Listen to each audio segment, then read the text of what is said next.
Que veut Paul Kagame? C'est l'une des grandes questions autour du conflit en cours dans l'est de la RDC. Le dirigeant rwandais dément être derrière les rebelles du M23, même si les experts de l'ONU notamment accusent le Rwanda de les soutenir. Pour les chercheurs et observateurs du conflit, une des principales volontés du Rwanda est de se défendre contre une haine des Tutsis, une idéologie qui serait de plus en plus répandue. Le régime de Kigali, c'est un régime sécuritaire. Et c'est un régime sécuritaire qui est basé uniquement sur un fondement clair, c'est que plus jamais le Rwanda ne connaît ce qu'ils ont connu en 1994. Pour Kigali, cette idéologie des FDLR est en train de se répandre dans les autres groupes armés.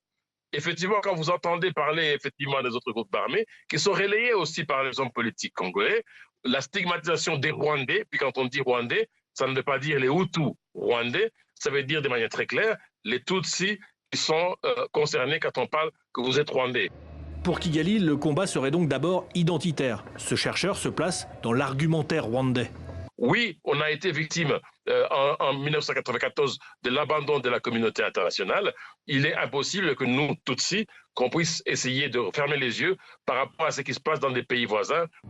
Mais une des clés de cette guerre résiderait également dans l'appropriation des richesses minières de la région, avec notamment le coltan. Mais aussi et surtout la sécurisation des routes d'approvisionnement. La mine de Rubaya, ici illustrée par des images d'archives, est la plus grande de la région. Elle se situe à quelques kilomètres de Goma. Le M23 a revendiqué la prise de la région en avril 2024. Selon un groupe d'experts de l'ONU, au moins 120 tonnes par mois ont depuis été exportées vers le Rwanda. Cela représente un gain mensuel pour la coalition AFC M23 de 800 000 $ par mois.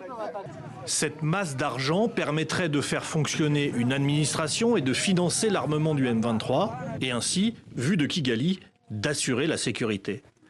Le risque humanitaire, lui, est élevé dans la région, avec des populations en fuite et des habitants des villages dans l'impossibilité de continuer leurs activités, leur unique source de revenus quotidiens.